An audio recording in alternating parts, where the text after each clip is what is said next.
Hello Shopify Store Designer. It is a client requirement, a site chart, where client said this site chart will have 3 columns. First column will have a table which content hoverable row, and the middle column contain some text, especially a text behind the background with the background, and lastly an image. So to make it, I wrote code, HTML and CSS code. First of all,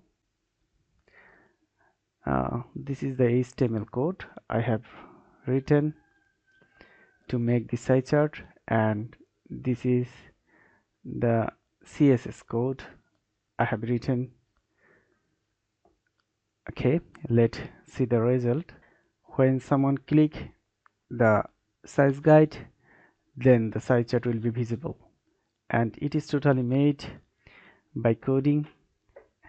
And you see there is the hoverable row, text and image.